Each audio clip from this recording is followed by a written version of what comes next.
Good morning, students.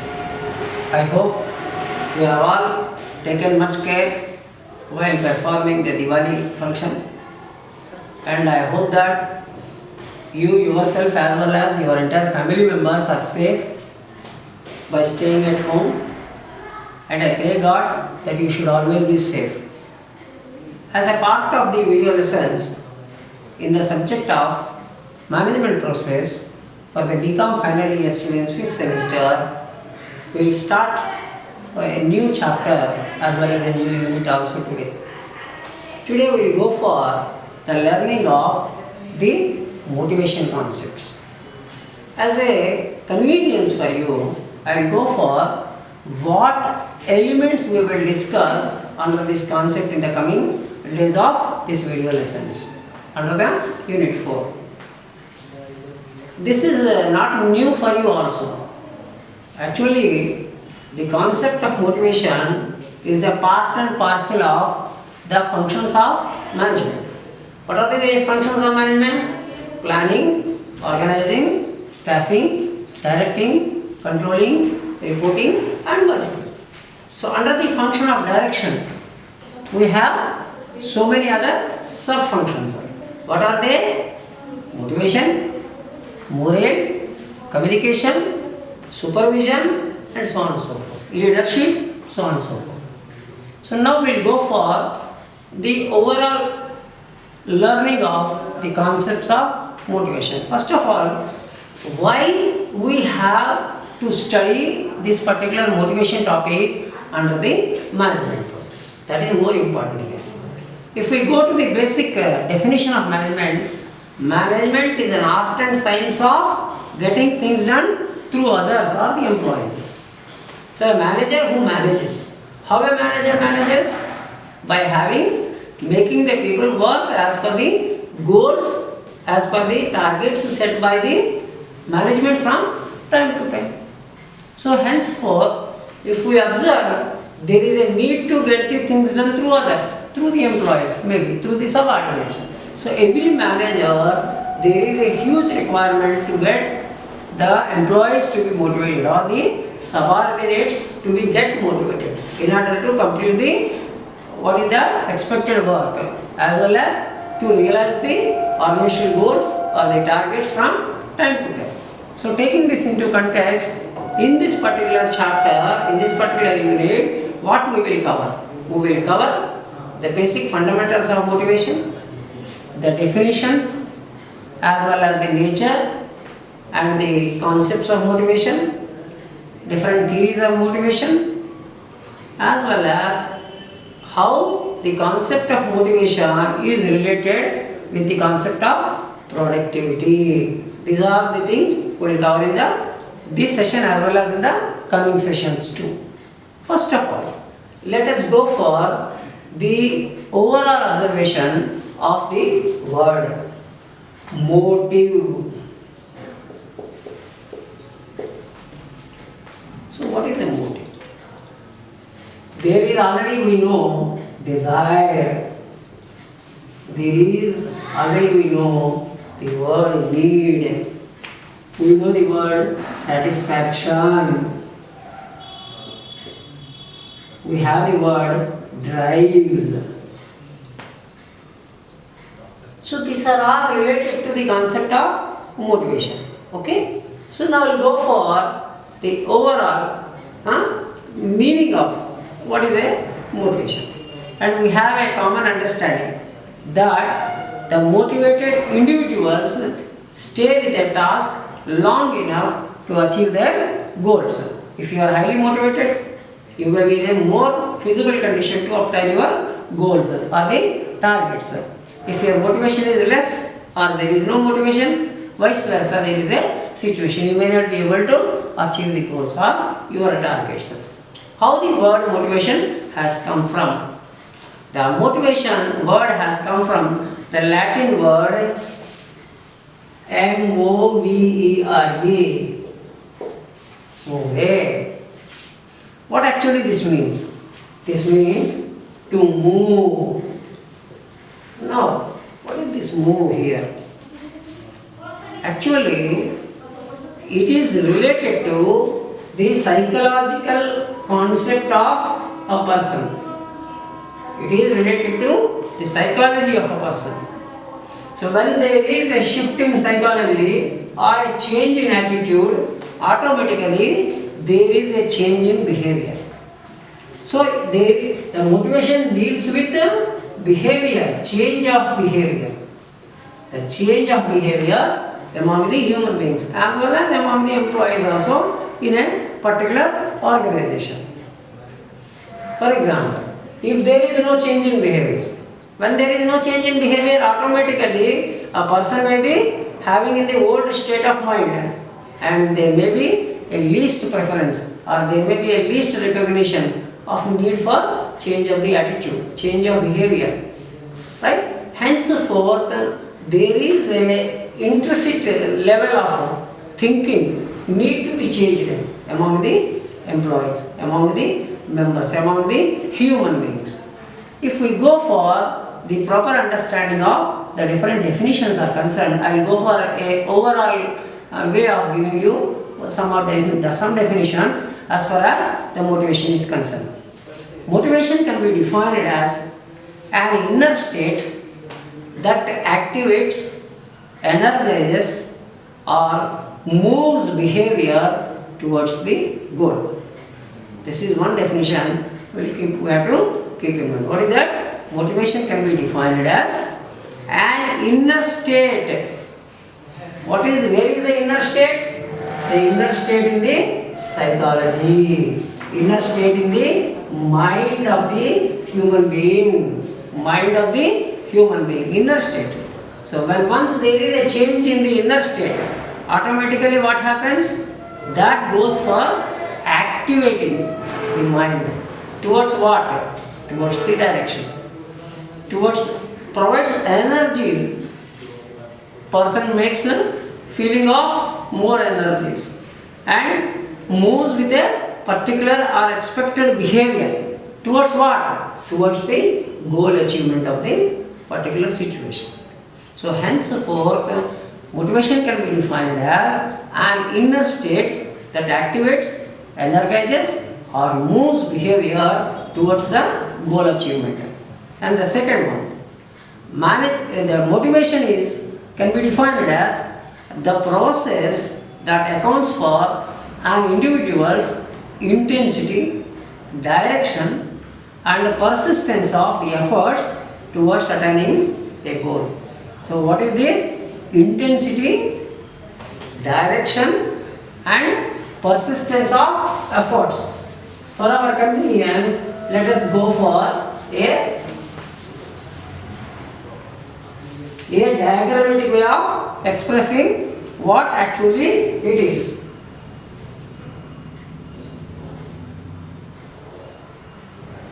How it goes for direction, right? Direction, intensity and persistence. How it moves on?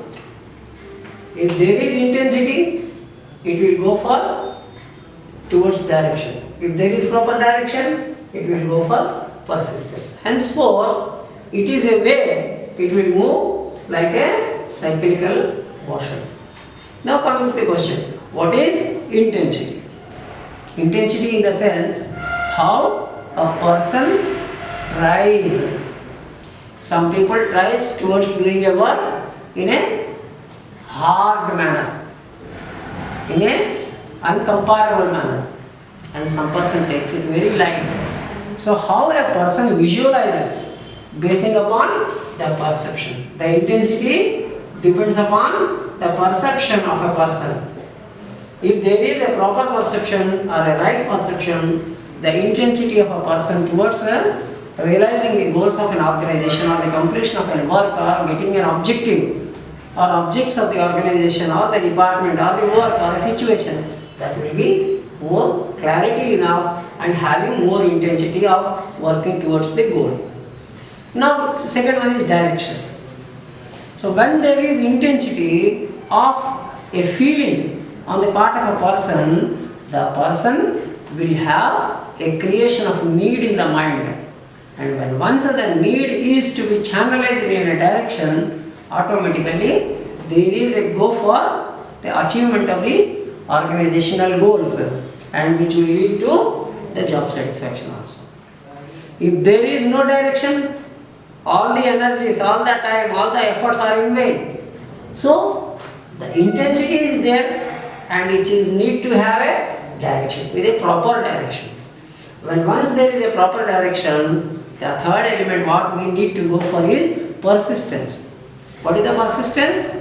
A measure of how long a person can maintain his or her efforts towards the achievement of the goals. Persistence. Persistence in the sense to be on. To be on. How long you will be on? How much you will be on? To what extent you persist yourself, the same thing. There is a saying in English. What is that? The room was not built in a day. Trying itself continuously, continuous struggle towards the achievement. So the hard work, proper direction, and the continuous persistence of a person, maybe an employee or a human being, towards the goal achievement, putting together what we call it as the basic of the motivation. Now let us go for some other definitions. What is motivation is concerned?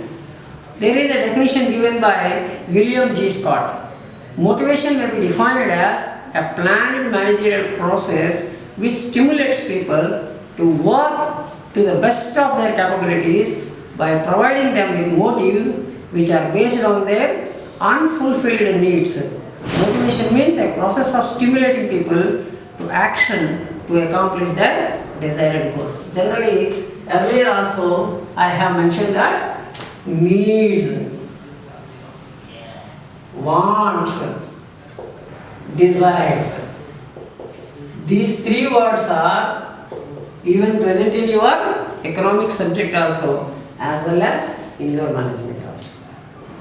So, where there is a need, higher the need or the higher intensity of the need, the more there is a achievement of the organizational goals and objectives. Henceforth, the change in the psychology is triggered based upon the needs of. In the earlier unit, that is in unit 3, we have covered Maslow's need hierarchy theory.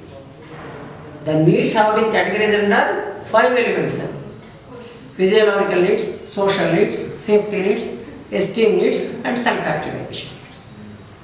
So the more a person moves into from the lower order to the higher order needs, automatically there is a need of getting the self-actualization. There is a possibility of getting the self-actualization. So it is a planned process. Now how a manager works here? A manager has to work prior to get the motivation and during the course of getting motivation and after completion of the organizational objectives goal achievement. So here it's a responsibility of the manager to trigger the needs, to create proper perception and provide intensity, shape the person to go in a proper direction, and make the person continuously persist up to the extent of the achievement of the goals. That is also here. It is a fact that the more you trigger on the needs, the better will be the opportunity on the part of the persons to get motivated. Now coming to the question of the nature of the motivation. Basically, the nature of motivation depends upon that there is a motive-oriented behavior. That is the basic nature of motivation. When we talk about motivation, it is meant that there is a thing which is prior to motivation. That is what? Motive. When there is motive, then only there will be motivation. Without motivation, without motive, there is no motivation. And when there is a motive, the motive energizes towards getting the motivation. Next, the same behavior may result from different motives. So it is clear here a manager has to take into note whether the motives are on the right direction or in the wrong direction. There may be different behaviors because there may be different inner motives also. Henceforth, the intrinsic motives as well as the extrinsic motives, both are supposed to be clearly observed by the manager and need to be properly directed. And then sometimes these motives may be in a conflicting way also, one against the other. Henceforth, proper care is to be taken by identifying the manager what motives or with what motives a person can be in a position to get generated motivation towards the goal achievement. And the motives are not permanent. For situation, there may be another motive also. For the given situation, there may be another motive also. So motives may come and may go. They are not permanent. They are situation based, they are time based, they are emotion based, or they may be target based, or they may be other psychological basements may also be there. Henceforth, motives may come and motives go. And the motives are depending upon the environment.